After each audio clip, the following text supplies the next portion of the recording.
सुप्रभात, आदाब, नमस्कार। तारीख 18 नवंबर, दिन बुधवार। मैं हूं नसीर कुरैशी और आप देख रहे हैं सत्यम news web TV. Uttar Pradesh के भदोही जिले की खबरों में आपका स्वागत है। आइए अब तक की अहम खबरों से कराते हैं आपको रूबरू। छेड़खानी के आरोप में ज्ञानपुर कोतवाली इलाके के लखनऊ गांव निवासी रोहित पाठक नामक एक युवक को गिरफ्तार कर पुलिस ने जेल भेजा है। ज्ञानपुर कोतवाली इलाके के एक गांव की किशोरी का आरोप है कि वह अपने दादा के साथ ज्ञानपुर बाजार गई हुई थी, जहां गोयल गली के समीप युवक ने उसका हाथ पकड़कर बाइक पर बैठाने की कोशिश की थी। पीड़ित किशोरी के परिजनों की तहरीर पर पुलिस ने अलग अलग धाराओं में मुकदमा दर्ज करते हुए युवक को गिरफ्तार कर जेल भेज दिया है। शहर कोतवाली इलाके के फत्तूपुर दरगाह में जमीनी विवाद को लेकर दो पक्षों से भदोही कोतवाली पुलिस ने कुल 6 लोगों का 151 के तहत चालान किया है। सभी का मेडिकल मुआयना MBS अस्पताल में कराया गया। आपको बता दें कि दिनेश प्रजापति व फूलचंद के बीच जमीनी विवाद चल रहा था। एक पक्ष मंगलवार को विवादित जमीन पर जबरदस्ती निर्माण कराने लगा, जहां दूसरे पक्ष ने विरोध किया। इसी बात को लेकर कहासुनी व मारपीट शुरू हो गई। सूचना पर पहुंची पुलिस ने 6 लोगों को पकड़कर कोतवाली ले आई, जहां से उनका 151 के तहत चालान किया है।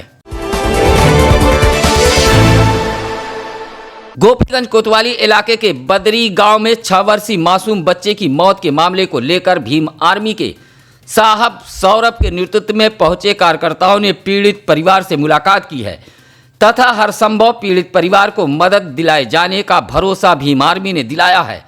कहा कि भीम आर्मी पूरी तरह पीड़ित परिवार के साथ है। भीम आर्मी ने बदरी गांव के पीड़ित परिवार को सुरक्षा सहित सहायता व नौकरी दिए जाने की भी मांग की है। साथ ही कहा कि लापरवाही बरतने वाले गोपीगंज इंस्पेक्टर को लाइन हाजिर नहीं बल्कि निलंबित किया जाए।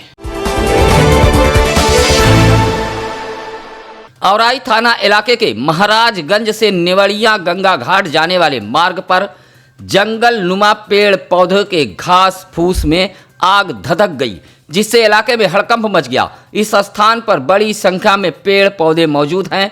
यह इलाका पेड़ पौधों के कारण जंगल नुमा दिखाई पड़ता है, जहां अचानक घास फूस में आग लग गई। इस हादसे से इलाके में हड़कंप मच गया। गंगा किनारे दूर तक सरकारी भूमि मौजूद है, जहां पेड़ पौधे लगे हैं और यह इलाका जंगल नुमा दिखाई पड़ता है। इसी इलाके में आग लगी थी। ग्रामीणों के मुताबिक आग लगने के बाद जानवर भी निकलकर भागते देखे गए। औराई थाना इलाके के महाराजगंज नेवड़िया गंगा घाट जाने वाले मार्ग का यह मामला है। भदोही रजपुरा पुलिस चौकी अंतर्गत जयरामपुर गांव में एक पड़ोसी ने वृद्ध महिला को पीट दिया है। पिटाई का मामला कोतवाली पहुंचा। बताया जाता है कि मंजू देवी का पड़ोसी रात के समय आपस में पति पत्नी झगड़ रहे थे। झगड़ते झगड़ते दोनों पति पत्नी सड़क पर आ गए। आरोप है कि इसी बीच मंजू देवी टार्च जला दी। इसी बात से नाराज राजेश नामक व्यक्ति ने वृद्ध महिला को पीट दिया, जहां वृद्ध महिला के परिजनों ने इसकी सूचना यूपी डायल 112 को दी। घायल वृद्ध महिला का उपचार महाराजा बलवंत सिंह राजकीय चिकित्सालय में कराया गया। मंगलवार को संपूर्ण समाधान दिवस को लेकर अधिकारी भदोही जिले के औराई तहसील परिसर स्थित सभागार में पहुंचे, लेकिन अचानक शासन से MLC चुनाव को लेकर जारी आचार संहिता संबंधित एक मैसेज पहुंचा, जहां अचानक संपूर्ण समाधान दिवस को स्थगित कर दिया गया और अधिकारी संपूर्ण समाधान दिवस से उठकर चल दिए। औराई तहसील सभागार में SDM औराई आशीष कुमार मिश्रा बैठे हुए थे, जहां मंगलवार को इस संपूर्ण समाधान दिवस पर DM SP को पहुंचना था। DM राजेंद्र प्रसाद पहुंचे भी, लेकिन अचानक शासन से आए मैसेज के बाद अधिकारी समाधान दिवस से लौट गए। इसी तरह अन्य तहसीलों में भी संपूर्ण समाधान दिवस के मौके पर अधिकारी नहीं पहुंचे थे, जिससे अलग अलग जगहों से आए फरियादी निराश होकर लौट गए।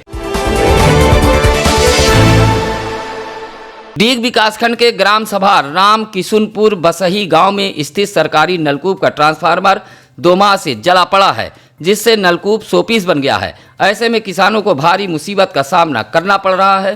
साथ ही 63 kVA के इस ट्रांसफार्मर से दर्जन भर कनेक्शनधारियों के घरों में विद्युत सप्लाई भी की जाती है।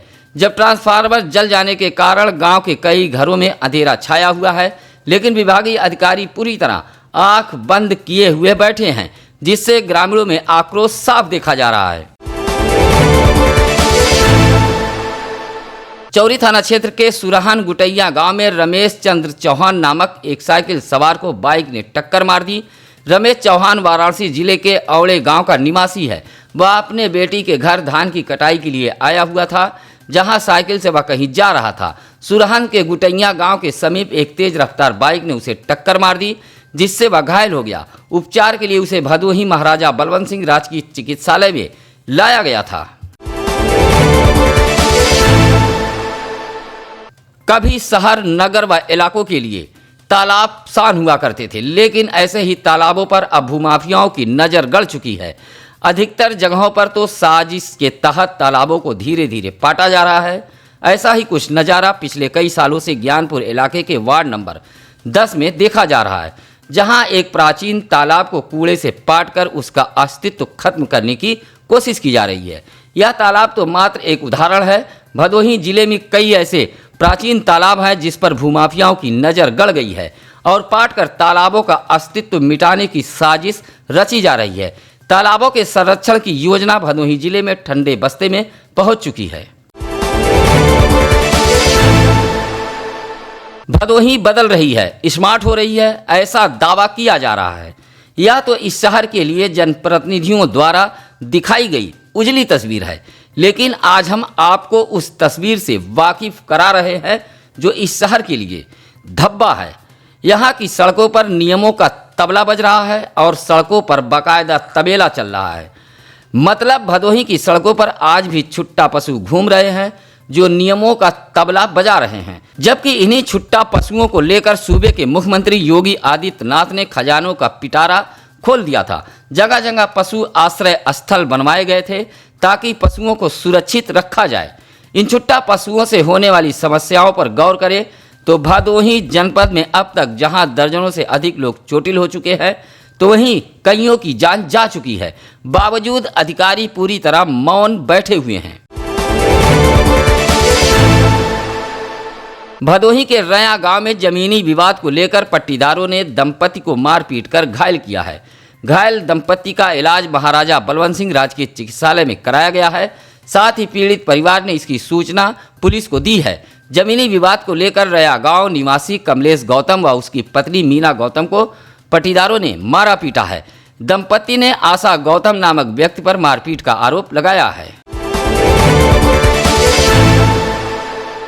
गोपीगंज कोतवाली इलाके के फूलबाग स्थित एक पान की दुकान पर उधारी को लेकर दुकानदार व ग्राहक में आपस में भिड़ गए हैं। काफ़ी देर तक हंगामा होता रहा। बताया जाता है कि पान की दुकान से ग्राहक बराबर उधारी खाता था। दुकानदार द्वारा तगादा किया गया। इसी बात को लेकर दोनों आपस में भिड़ गए। मौके पर पहुंची पुलिस ने दुकानदार व ग्राहक को कोतवाली ले आई, जहां दोनों ने आपस में समझौता कर लिया है। अभोली विकासखंड के जगतपुर गांव निवासी राजेंद्र व्यास बिंद के पिता का निधन हो गया था। मंगलवार को त्रयोदशाह के मौके पर श्रद्धांजलि सभा आयोजित की गई थी। आपको बता दें कि राजेंद्र व्यास बिंद समाज कल्याण के राष्ट्रीय अध्यक्ष हैं तथा सपा नेता भी बताए गए हैं, जहां गत दिनों उनके पिता का निधन हो गया था। मंगलवार को त्रयोदशाह के मौके पर कई जिलों से गणमान्य व्यक्तियों सहित राजनीतिक दलों से जुड़े लोग पहुंचे थे। भदोही जिले में सबसे पहले एक संक्रमित मरीज मिला था। उसके बाद यह आंकड़ा धीरे धीरे अब 2000 पार हो गया है। हालांकि पिछले कुछ दिनों से मरीजों के मिलने की रफ्तार काफ़ी कम हुई है। मंगलवार को भी मात्र 3 मरीजों की रिपोर्ट पॉजिटिव आई है। जिन मरीजों की रिपोर्ट पॉजिटिव आई है उसमें भदोही का 78 वर्षीय व्यक्ति, सुरियामा के लालीपुर का 24 वर्षीय युवक, ज्ञानपुर के बेतपुर का 21 वर्षीय युवक शामिल है। अब जिले में संक्रमित मरीजों की संख्या 2002 पहुंच गई है। खबरें आपके आसपास की, खबरें आपके सरोकार की। सत्यम न्यूज वेब टीवी पर रोजाना ऐसी ही खबरों को आप दर्शक परिवारों तक हमारी टीम पहुंचाती है, जिसमें भदोही जिले के गांव गिराव खेत खलिहान शहर नगर मोहल्ले के कुछ ऐसे जाबाज व साहसी जागरूक नागरिक हैं जो लगातार अपना कीमती समय निकालकर आप तक खबरों को पहुंचाने में हमारा भरपूर सहयोग करते हैं। हम उनका आभार व्यक्त करते हैं। अब नसीर कुरैशी को दीजिए इजाजत। नमस्कार, आदाब।